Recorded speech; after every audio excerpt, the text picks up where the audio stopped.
하나님 감사합니다. 오늘은 바람이 많이 부는데 하나님께서 바람도 주시고 햇빛도 주시고 비도 주심을 감사합니다.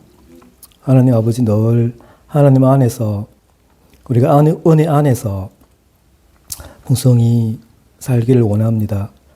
주의 날개의 그 포근함 속에서 저희들이 잘 살 수 있도록 도와주시고 어려움 닥칠 때마다 하나님께서 피할 길도 열어주실 줄 믿습니다. 대구 3.1교회 늘 함께 해주시고 아버지 이 지역에 참으로 귀한 교회로 섬기고 있습니다. 빛이 되고 또 소금이 되는 귀한 교회 주님께서 늘 보호해 주시고 늘 칭찬하시는 귀한 교회 되게 더욱 함께하여 주시고 장목사님 가정에 늘 함께하여 주십시오. 이 모든 말씀 예수님의 이름으로 기도드립니다. 예.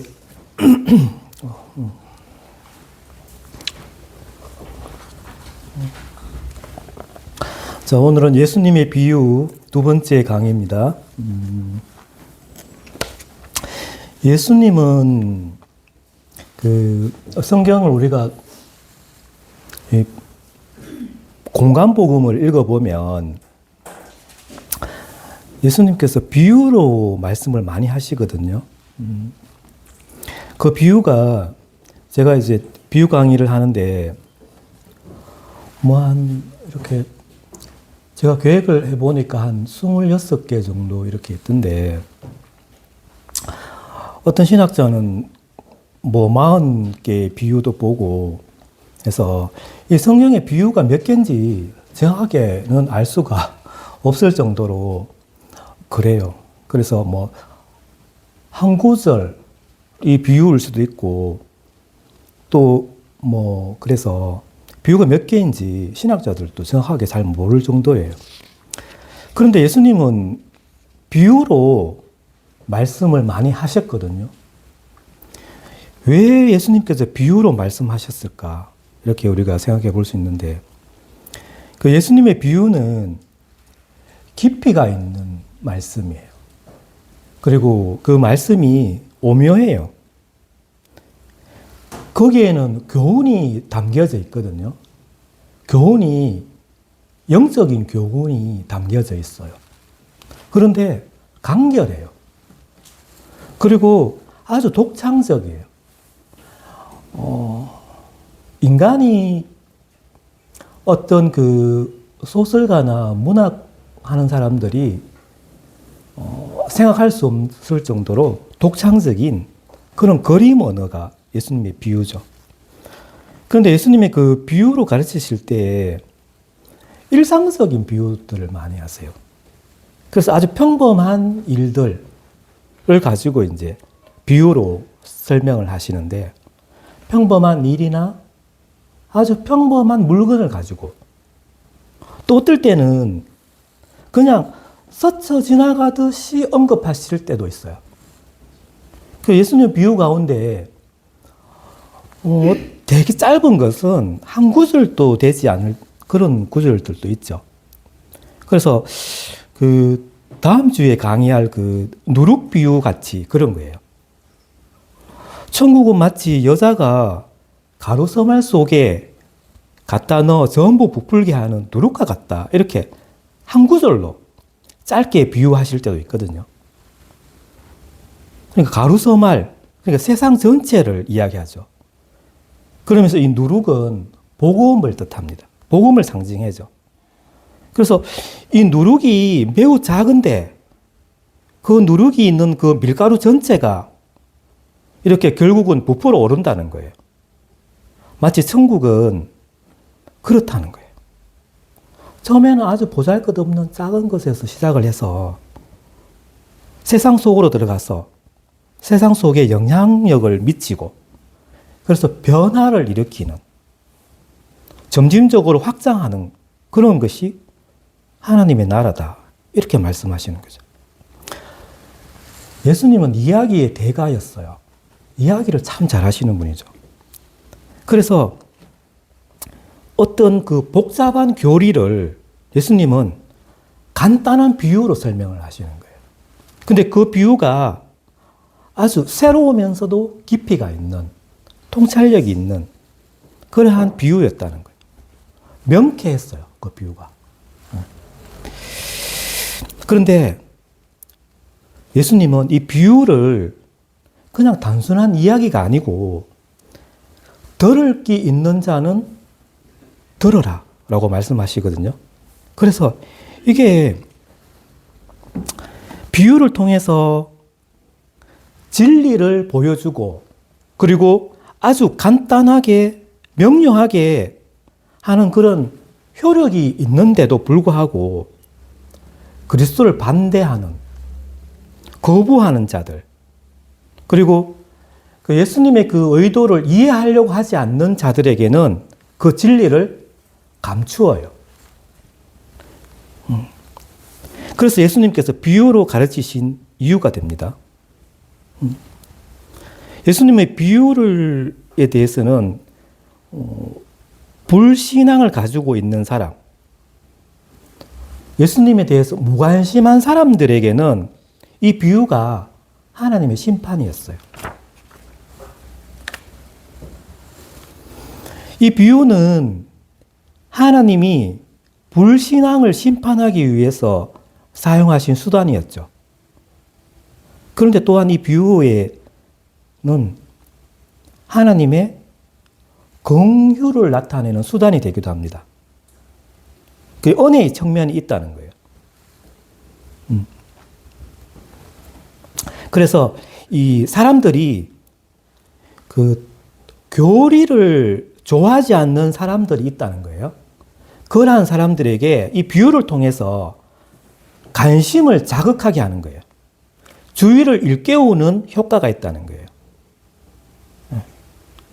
그래서 예수님이 이 단순한 가르침에 매료된 사람들의 생각을 일깨워서 그 안에 담긴 의미를 발견하는데 관심을 기울이게 만들게 된다는 거예요.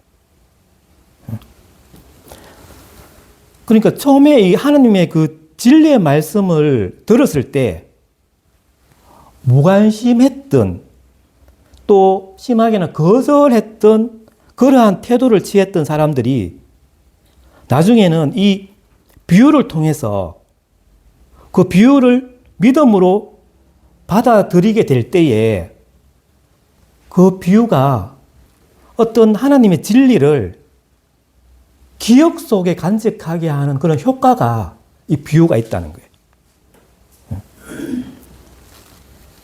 그래서 뭐 19세기에 리처드 트렌치라는 감독이 이렇게 말했거든요. 청중이 부분적으로는 무관심하고 또 부분적으로는 통찰력이 없어서 이 기억 속에서 다 사라지고 흔적도 남지 않는다는 거예요. 어떨 때? 진리를 말할 때, 진리를 고지고대로 그렇게 이야기할 때. 그렇지만은 이 비유를 통해서 간단하면서도 흥미로운 이야기를 전해줘서 생생하게 이미지를 전달한다는 거예요. 그러면 듣는 순간에는 그 사람이 진리를 바로 이해하지는 못하다 할지라도 그들의 기억 속에 각인이 되어서 오랫동안 남게 된다는 거예요. 이게 비유의 목적 중에 하나인 거예요. 그래서 비유를 예수님이 비유로 이렇게 많이 가르치신 것은 유익한 이유가 있다는 거예요. 은혜로운 이유가 있다는 거예요.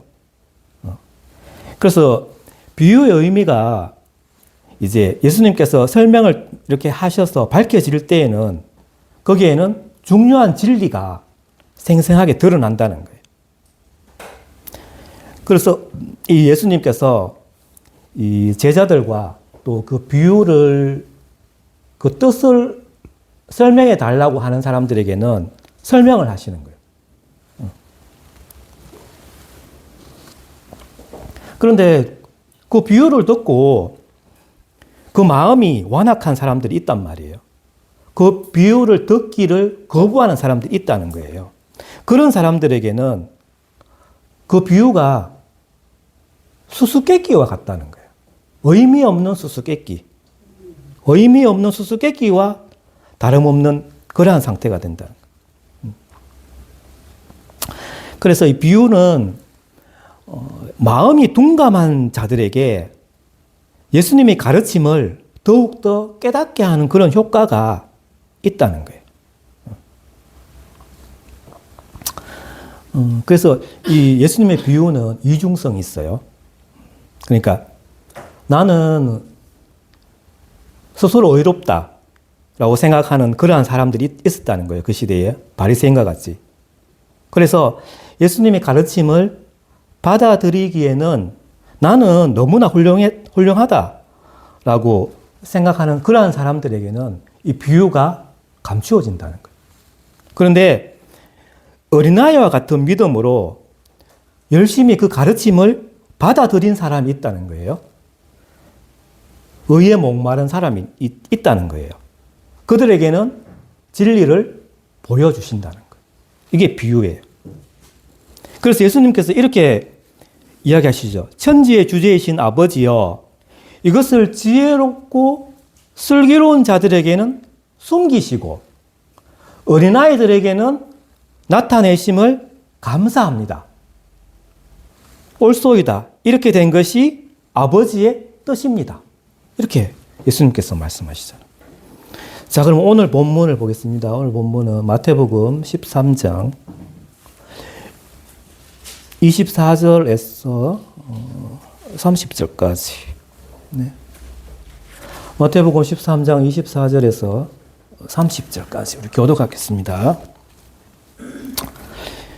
24절입니다. 예수께서 그들 앞에 또 비유를 들어 이르시되 천국은 좋은 씨를 제밭에 뿌린 사람과 같으니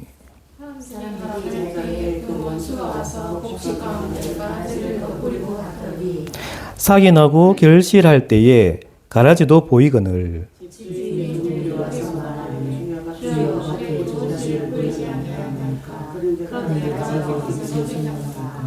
주인이 이르되 원수가 이렇게 하였구나. 종들이 말하되 그러면 우리가 가서 이것을 뽑기를 원하시나이까?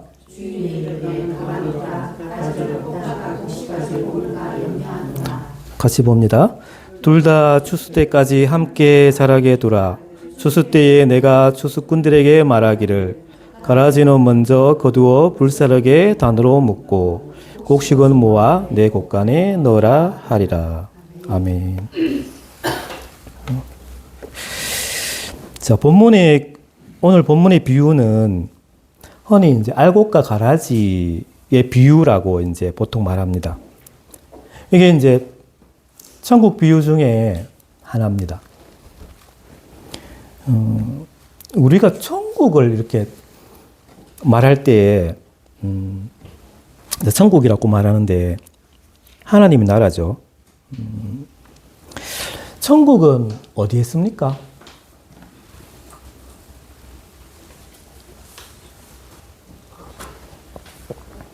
천국이 어디에 있어요?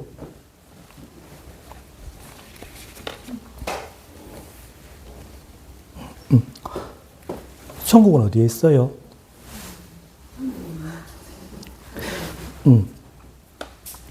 이제 우리가 이제 그 천국이라고 이제 우리 한국 사람들이 말하는 이 천국은 보통 이제 하늘에 있는 하나님의 통치가 있는 곳을 장소적으로 말할 때가 있습니다.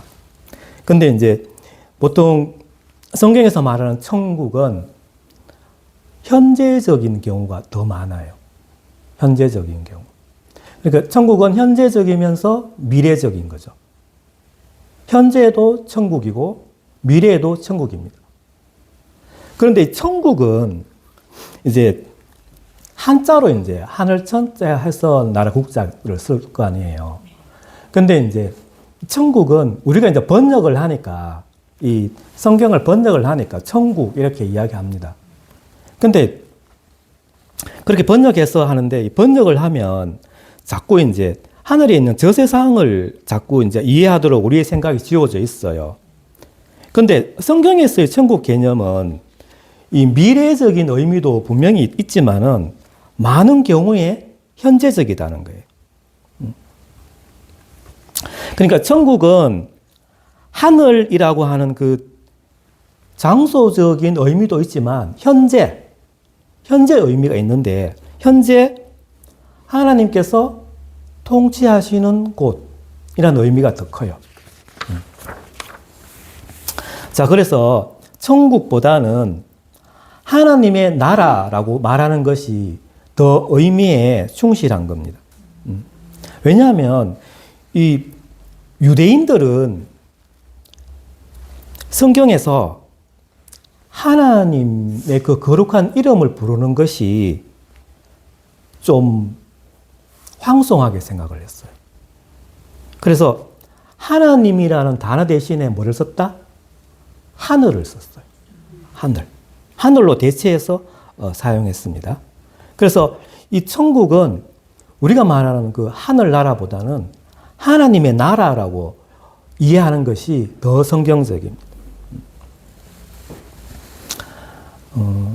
여러분 그 사복음서가 있잖아요. 마태, 마가, 누가, 요한 있는데 그 저자가 다 다르잖아요. 대상이 다 달라요. 우리가 편지를 쓸 때 발신자도 다 다르고 수신자도 다 다를 수 있잖아요. 그러니까 이 마태복음은 마태가 누구를 대상으로 이 마태복음을 썼어요? 유대인들을 위해 썼죠. 그래서 이 개념이 들어간 거예요. 이 유대인을 위해서 썼는데 하늘 나라가 이제 우리가 그렇게 번역했는데 이게 하나님 나라다라는 거예요. 유대인의 관점에서 썼다는 거예요. 근데 이 하나님의 나라는 어디에서 시작되는가 하면 지금 여기에서 시작이 돼요. 하나님의 나라는. 그리고 이 땅에 있는 하나님의 나라. 이 땅에 이제 하나님의 나라가 있잖아요. 하나님 통치하신단 말이에요. 근데 이 하나님의 나라는 어둠의 권세가 방해하고 있어요. 죄악의 권세가 방해하고 있다는 거예요. 그런데 이 하나님의 나라는 점점 자라나요. 확장된다는 거예요. 이런 개념이 있어요. 자, 오늘 비유는 다 아는 비유인데 예수님께서 이렇게 비유를 하신 목적이 있다는 거예요. 목적이 있다는 거예요. 이 비유의 목적. 자, 우리가 일반적으로 예수님을 믿지 않는 그 어둠의 나라에 있던 사람들이 복음이신 예수 그리스도를 영접하게 되면 그들의 생애에 이제 그들의 마음의 보좌에 누가 앉아요? 마음의 보좌에, 그 영혼의 마음의 보좌에 처음에는 자기 자신이 앉아 있었잖아요. 근데 이제 예수 그리스도를 영접하면 예수님을 누구로 영접해요? 왕으로, 주로, 그리고 구세주로, 하나님으로 영접하잖아요. 그러면 내 마음에 보좌가 있단 말이에요. 내 마음에 의자가 있단 말이에요. 그 의자에 누가 앉아요? 예수님 앉죠. 예, 예수님 앉아요. 그런데 자, 이 하나님의 백성들이 이제 주님에 대해서 순종의 삶을 살아가잖아요. 그러면 주님의 나라가 이 땅에서 이제 권능과 영광을 드러내요. 그런데 아직 이 나라는 완전하지 않아요. 자라나는 왕국이라는 거예요. 그래서 아직도 많은 혼란이 있고 고통이 있다는 거예요. 이 하나님의 나라가. 그래서 이 하나님의 나라를 속에는 긴장감이 있어요. 긴장감이. 그래서 우리가 이 하나님의 나라의 그 긴장감, 고통도 있고 또 뭐가 있어요? 고통도 있고 혼란이 있다는 거예요. 하나님께 통치하시는데 이런 긴장감이 있다는 거예요. 이것을 직시하라는 거예요. 이 말씀이, 오늘 이 비유가 이 현실을 그대로 보여주는 거예요. 그러면서 우리는 어떻게 그러한 이 하나님의 나라를 대해서 낙심하지 말라는 거예요. 그러면서 어떻게 종말론적인 소망을 가지라는 거예요. 이 비유에서. 그래서 종말론적인 소망을 가지면서 걸어가라. 이것을 이 비유를 통해서 가르쳐 줍니다. 자, 우리 비유의 그 내용을 한번 봅시다. 여기 이제 예수님께서 이 비유를 말씀하시고 또 예수님께서 제자들에게 이 비유를 설명을 하여 주시죠. 36절부터 이제 예수님께서 이 비유에 대해서 설명을 해 주십니다. 어떻게 해요? 자, 보면 37절에 보면 자, 좋은 씨를 뿌리는 자 누구예요? 인자죠. 인자가 누구예요? 예수님이죠. 자, 씨를 뿌리는 이는 예수님이에요. 자, 우리 앞에 지난주에 씨 뿌리는 자 비유 들었는데 거기에서 씨 뿌리는 자는 누구예요? 거기에서 씨 뿌리는 자. 거기에서 씨를 뿌리잖아요. 씨. 거기에서는 정확하게 안 나와요. 안 나와요. 그 씨 뿌리는 자는 이제 보통 이제 복음 전하는 자. 그리고 또 예수님도 포함이 돼요. 네, 그렇게 돼요. 자, 근데 여기서는 정확하게 이야기하고 있죠. 씨 뿌리는 자가 누구다? 인자다. 여기에서 인자는 예수님이 자신을 이야기할 때 인자라고 이야기했습니다. 그러니까 사람의 아들이다. 네. 자, 밭은 뭐예요? 밭은 세상이다. 이 세상이라는 거예요. 이 현실, 이 세상. 자, 그리고 좋은 씨는 무엇이죠? 좋은 씨. 천국의 아들들, 천국의 아들과 딸들 이렇게 해석할 수 있죠. 자, 여기에서 우리가 지난주에 배웠던 그 씨 뿌리는 비유에서 씨는 하나님의 말씀이었거든요. 근데 오늘 배우는 이 씨는 누구라고요? 오늘 씨는 누구예요? 천국의 아들들이죠. 그러니까 여기에서 앞에 비유하고 혼동하면 안 돼요. 그러니까 우리 씨앗 할 때 그 씨가 있죠. 이게 성경에서 한 곳에서는 말씀을 의미하기도 하고 또 한 곳에서는 천국의 자녀를 말할 때도 있다는 말이에요. 그래서 우리가 씨는 언제나 뭐 말씀을 의미한다라는 식으로 성경을 해석해서는 안 된다라는 그런 본보기가 될 수 있어요. 자, 그 다음에 가라지가 나옵니다. 가라지는 누구예요? 악한 자의 아들. 이 가라지를 심은 원수는 누구예요? 마귀. 그 다음에 추수때, 세상 끝. 그리고 추수꾼은 천사들. 자, 그렇게 말합니다. 자, 핵심 내용. 이 비유의 핵심은 무엇인가? 자, 예수님께서의 지상 사역은 이 세상에서 하나님의 말씀으로 하나님의 자녀를 만드는 일이었어요. 그런데 이 사역을 방해하는 누가 있다? 원수 마귀가 있는데 저항이 있다는 거예요. 마귀도 씨를 뿌린다는 거예요. 그 씨는 뭐다? 가라지다는 거예요. 씨를 가장한 가라지가 있다는 거예요. 자, 가라지가 뭐죠?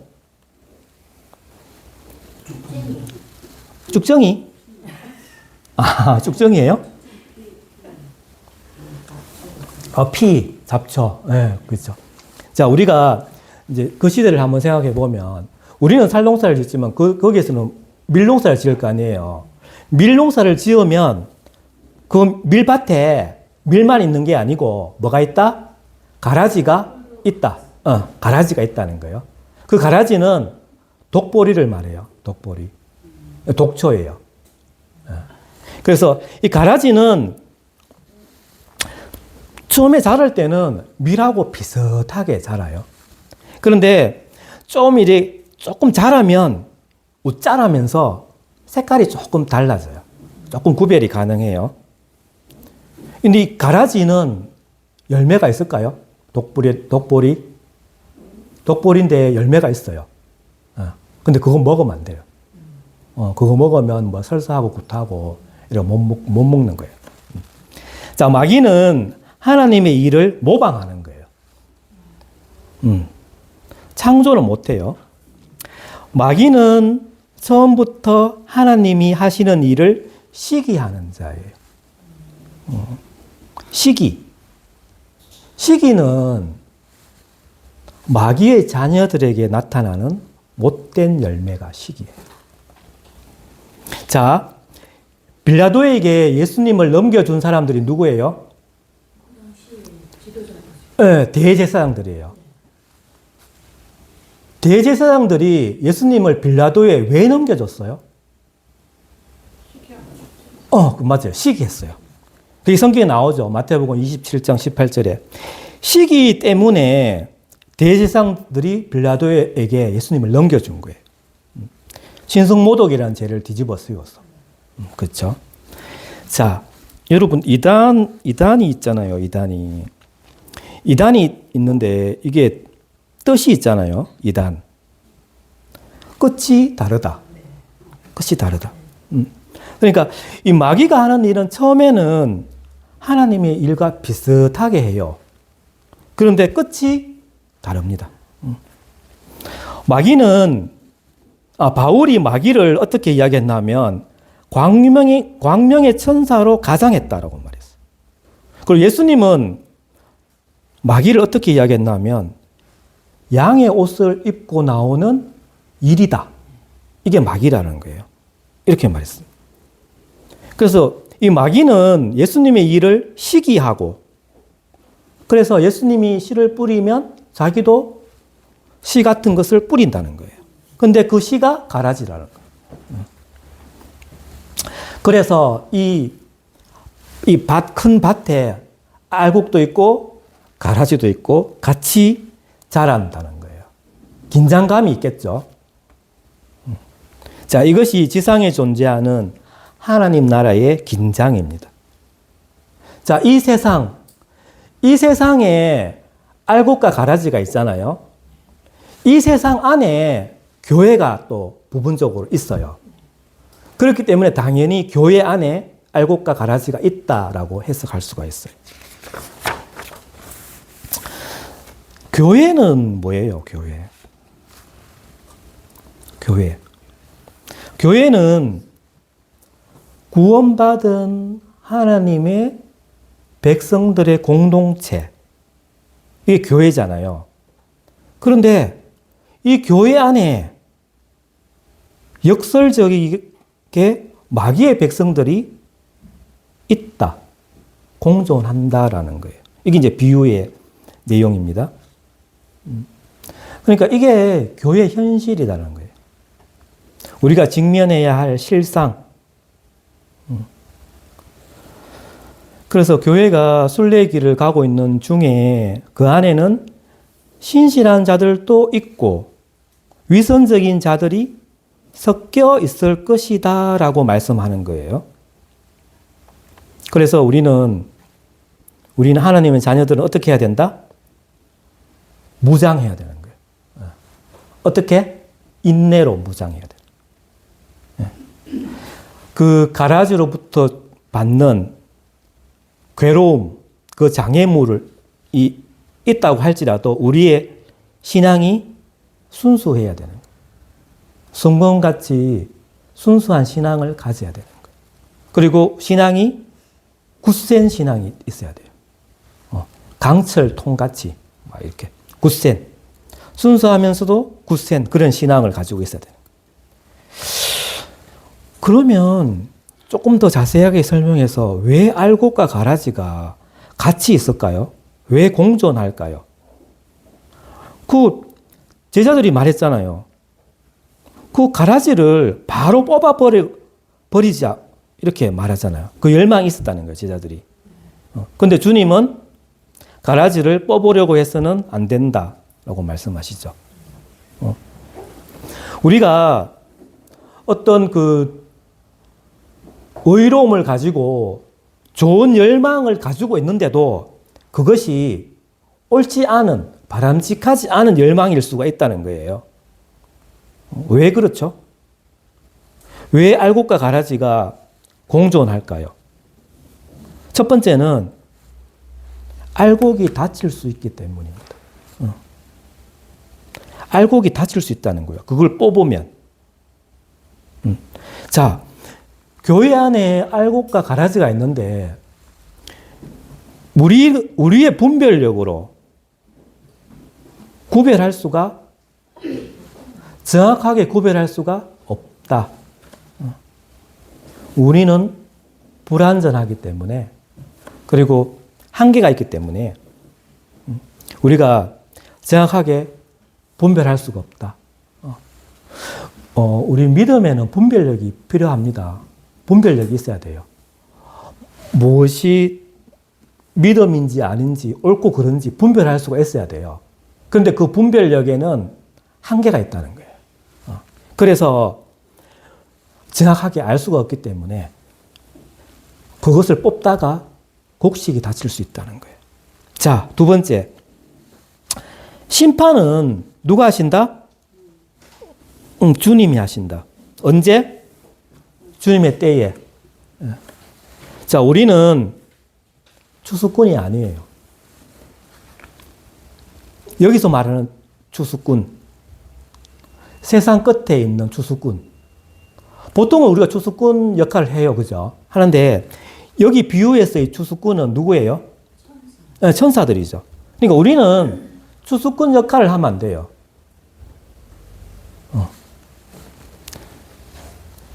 우리가 불완전하기 때문에 완전하신 심판자와 같지 않아요. 그래서 조심해야 되는 거예요. 그리고 아직은 그때가 아니다. 우리는 심판자가 아니다는 거예요. 심판은 주님께서 주님의 때에 하실 것이기 때문에, 그래서 알곡과 가라지가 공존하는 거예요. 자, 세 번째. 알곡과 가라지는 끝에는 그들의 존재가 이제 드러나요. 스스로. 그렇기 때문에 죽음은 공존하고 있다. 알곡과 가라지의 그 처음 시작은 비슷해요. 그 과정도 어느 정도 비슷할 수도 있어요. 그런데 끝은 다르다. 사필 규정이죠. 자, 링컨 대통령이 이런 말을 했다고 합니다. 거짓이 사람들을 일시적으로는 속일 수 있습니다. 그런데 영원히 속일 수는 없다라고 말했어요. 우리는 그들을 어떻게 하나 하면 열매로 알아요. 열매로. 자, 네 번째. 죽음은 무슨 때예요? 영적으로 은혜의 때예요. 은혜. 심판의 때가 아니고. 그러니까 여기 말한 이 가라지가 알곡이 될 수 있는 가능성의 기회가 있다는 거예요. 여러분, 죄인이 회개하면 의인이 되죠. 사람으로서는 할 수 없어요. 지난주에 배운 그 네 가지 밭이 있었는데, 첫 번째 길가나 돌밭이나 가시떨기에 있는 그 밭이 스스로 좋은 밭이 될 수는 없어요. 그런데 하나님은 하실 수 있어요. 자, 죄인이 의인이 될 수가 없잖아요, 스스로는. 그렇지만 하나님은 하실 수가 있다. 은혜의 때다, 지금은. 자, 그래서 아직은 빛의 나라, 하나님의 나라를 향하여 문이 아직은 열려 있다. 열려 있는 시간이다. 가라지도 중생이 가능하다. 자, 그러면 오늘 이 알곡과 가라지 비유를 배웠는데 교훈이 있을 거잖아요. 예수님께서는 수십 개의 그 비유를 말씀하시면서 아주 깊고 오묘한 교훈을 주시거든요. 자, 첫 번째 교훈. 하나님의 공동체에 대해서 지나치게 이상적인 기대를 버려라. 이게 이제 오해 없이 잘 들어야 됩니다. 하나님의 공동체에 대한 비전을 포기하라는 것이 아니고 우리가 현실 감각이 있어야 된다는 거예요. 현실 감각. 그래, 현실의 창을 통해서 바라보라는 거예요. 그게 첫 번째 교훈입니다. 처음에 이제 예를 들어서 모태신앙이 아니고 이제 20대든 30대든 40대든 초신자들이 교회에 온단 말이에요. 교회에 올 때 초신자들 중에서는 교회를 잘 모르잖아요. 잘 모르는데 교회에 대해서 기대가 크다는 거예요. 교회에 대한 기대.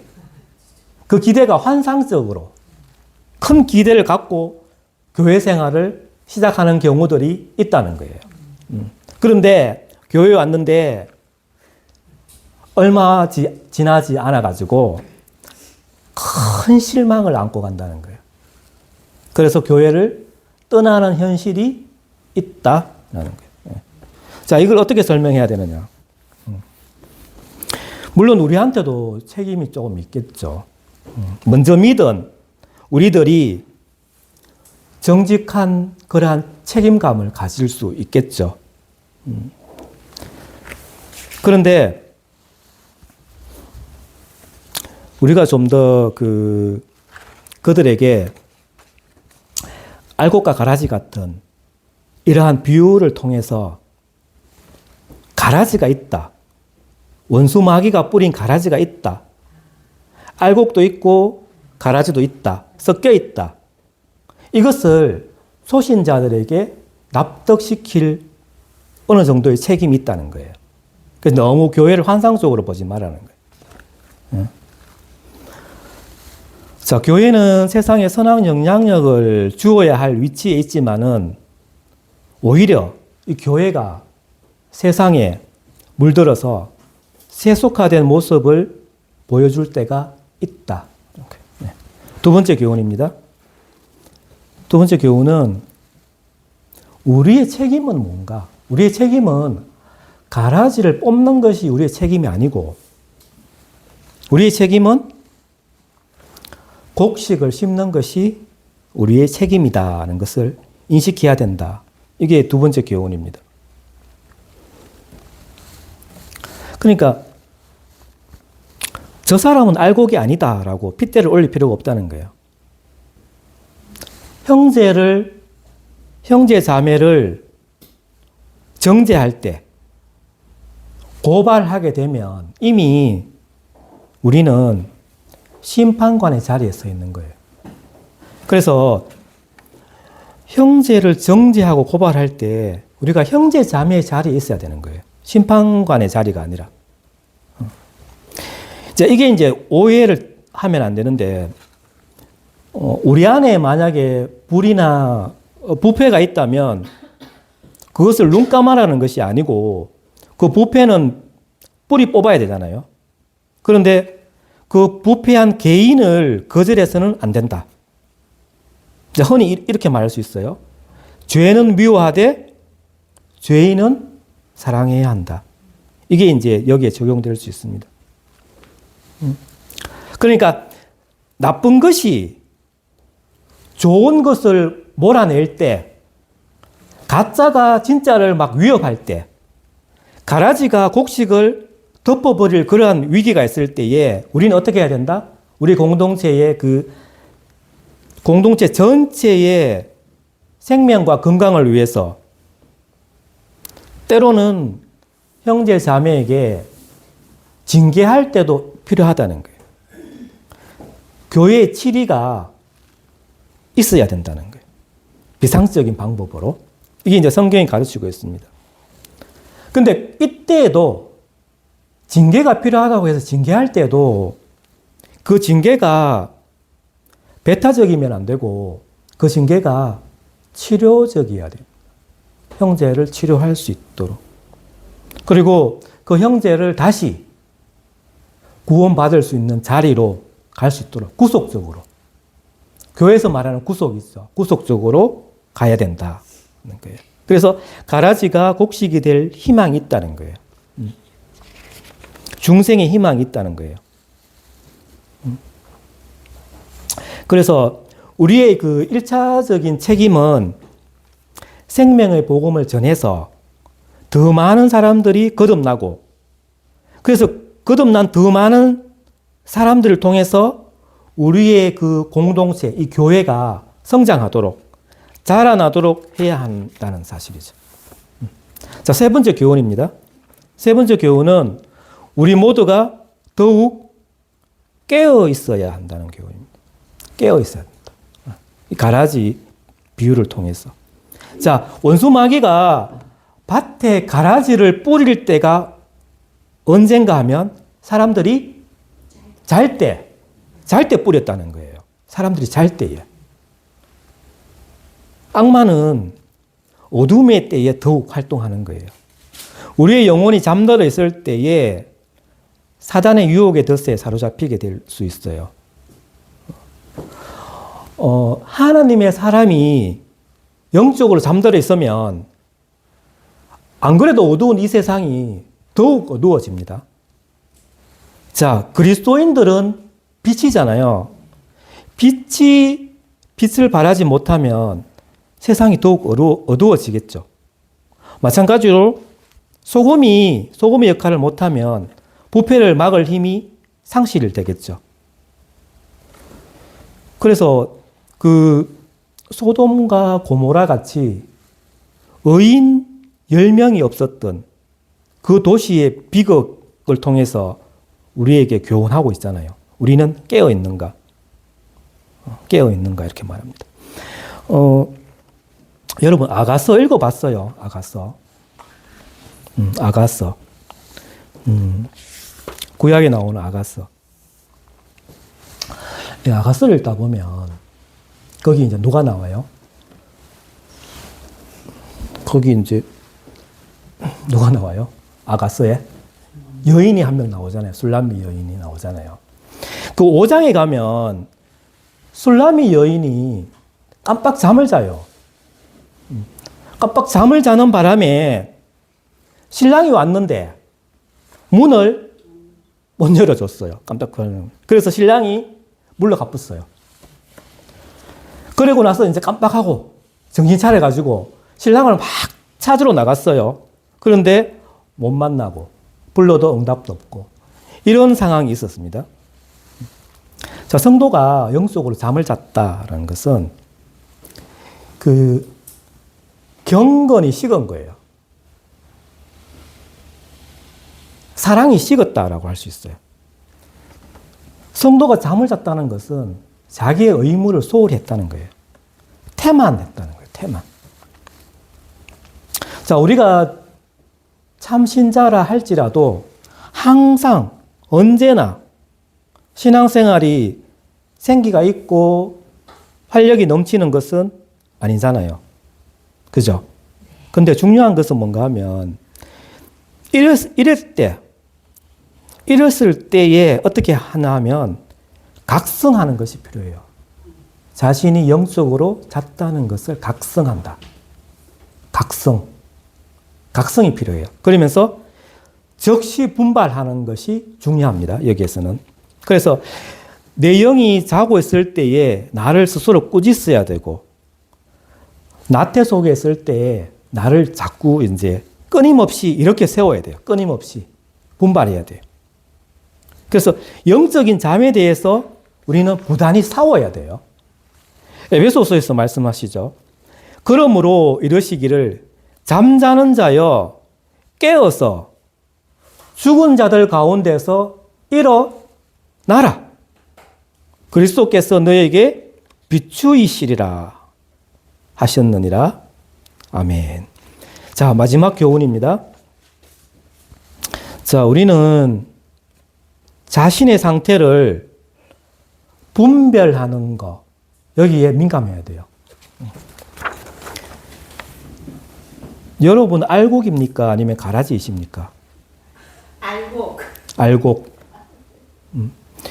여러분이 그리스도의 생명을 가진 자라면 가라지는 아니겠죠. 그런데 여러분 알곡은 맞는데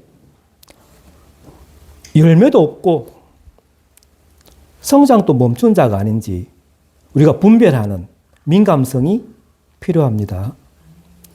알곡의 역할을 못하게 되면 가라지는 자기의 때를 맞게 되는 것이죠. 자, 마귀가 있는데 마귀의 그 1차적인 목표는 예수 못 믿게 하는 거죠. 세상의 그 죄인들이. 그게 1차 목표예요. 2차 목표라 하면 이제 성도들이 타락시키는 거예요. 성도들을. 2차 목표가. 그래서 자기의 영향력 아래 두려고 하는 것이 마귀의 2차 목표라 할 수 있습니다. 그래서 41절에 보면 사단은 넘어지게 하는 것이다. 모든 넘어지게 하는 것이다 라고 말씀하거든요. 사단은 언제나 참소자예요. 고소하죠, 하나님께. 그러면서 파괴자예요. 파괴자. 이간하죠. 이간자죠, 이간자. 넘어지게 하는 자입니다. 자, 성도의 구원은 상실되지 않아요. 우리의 신앙 고백 중에 하나가 한 번 구원받은 자는 영원히 구원받는다. Once saved, always saved. 한 번 구원은 영원한 구원. 이게 이제 우리가 신앙 고백 중에 하나죠. 그럼에도 불구하고 우리는 그 사단의 조종을 받는 자가 될 수도 있다. 이러한 사실 앞에 우리가 두려워해야 되는 거예요. 예수님의 그 제자 베드로에게 예수님께서 말씀하셨잖아요. 사단아, 내 뒤로 물러가라. 주님은 이 베드로를 통해서 베드로후서 1장 10절에 이렇게 말씀하시거든요. 그러므로 형제들아 더욱 힘써 너의 부르심과 택하심을 굳게 하라. 너희가 이것을 행한즉 언제든지 실족하지 아니하리라. 자, 우리는 가라지가 아니라 알곡이 되어야 되잖아요.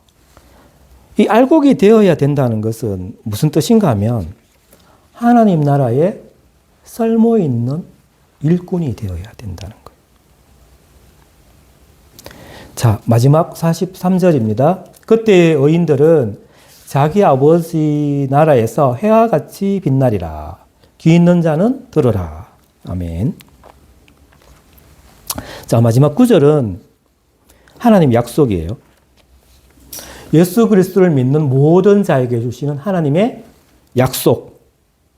그리고 이 땅에서 시련이 왔을 때 그것을 이겨낸 최종적인 영광의 결말을 보여줍니다. 세상 끝에 심판이 있잖아요. 그것을 통해서 의인과 악인을 구별하는 최종적인 이제 신분의 변화가 있는 것을 말합니다. 42절에 보면 가라지의 최종 결과는 뭡니까? 풀무불에 던져져서 영원한 고통에 처하게 됩니다. 풀무불이라고 말해요. 이 상징이죠. 상징을 썼는데 풀무불에 던져져서 영원한 고통에 처하게 됩니다. 이제 지옥을 말합니다. 이것은 마귀에게 속한 자들에게 확정된 심판입니다. 자, 43절에 이제 알곡의 최종 결과를 말합니다. 알곡은 이제 의인을 말하잖아요. 의인의 최종 결과는 뭡니까? 하나님 나라에서 해와 같이 빛나게 된다. 이게 이제 예수 그리스도 안에서 확보된 영원한 영광을 말합니다. 여기서 이제 해와 같이 빛난다는 것은 그 악인이 심판받는 그 어둠과는 완전히 이제 대비가 되는데 하나님께서 의인들에게 베푸시는 가장 찬란하고 영원한 구원의 완성을 상징합니다. 빛이라고 하는데 빛. 성경에서 빛은 하나님의 본질이 빛이죠. 그리고 거룩함, 영광 이런 것을 상징합니다. 자, 의인이 해와 같이 빛난다는 것은 우리의 존재 자체가 하나님 나라에 합당하게 완전히 변화되었다는 것을 말합니다. 예수님께서도 해와 같이 빛났을 때가 있었잖아요. 변화산에서. 해와 같이 얼굴이 그렇게 빛나셨잖아요. 예수 믿는 성도들도 궁극적으로는 예수 그리스도의 그 영광스러운 모습과 같이 닮게 된다는 거예요. 사도 바울이 빌립보서 3장에 이렇게 말했습니다. 우리의 몸이 그리스도의 영광스러운 몸의 형체와 같이 변하게 하시리라. 자, 우리의 몸이 부활체를 입게 될 것을 확증합니다. 자, 오늘 이 마지막 구절을 읽으면 우리가 구약 성경에 나오는 구절을 생각나게 하잖아요. 마지막 구절. 해와 같이 빛나리라. 이게 이제 다니엘서 12장 3절을 한번 볼까요? 다니엘서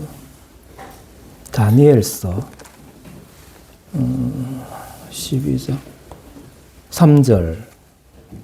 이게 이제 중요한 구절인데, 지혜 있는 자는 궁창의 빛과 같이 빛날 것이요 많은 사람을 옳은 대로 돌아오게 한 자는 별과 같이 영원토록 빛나리라. 여기에서 이제 별과 같이 영원토록 빛나리라라고 말씀하고 있잖아요. 자, 예수님은 여기에서 이 다니엘 12장 3절의 구절을 인용을 하신 걸로 알고 있는데, 여기에서는 별과 같이라고 말했지만 예수님은 거기에도 더 빛이 나는 해로 이제 바꾸어서 지금 말씀하시는 거예요. 별빛보다는 햇빛이 더 찬란하잖아요. 그래서 이렇게 의인들에게 주어질 영원한 존귀를 확증하고 계시는 겁니다. 해와 같이 빛난다는 것은 천국에서의 그 의인의 그 지위가 완전하다, 영원하다는 것을 말하고 있습니다.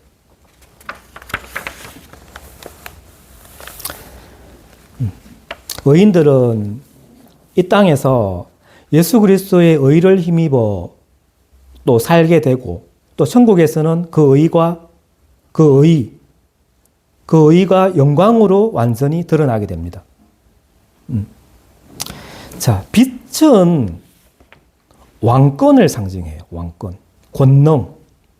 그래서 요한계시록 22장 5절에 보면 이렇게 말합니다.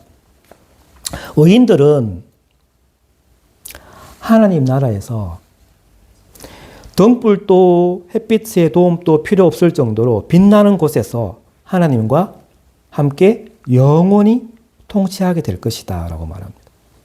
그래서 우리가 왕 같은 제사장으로서 하나님의 나라의 영광에 동참하게 되는 그러한 영원한 상급이 되는 거예요.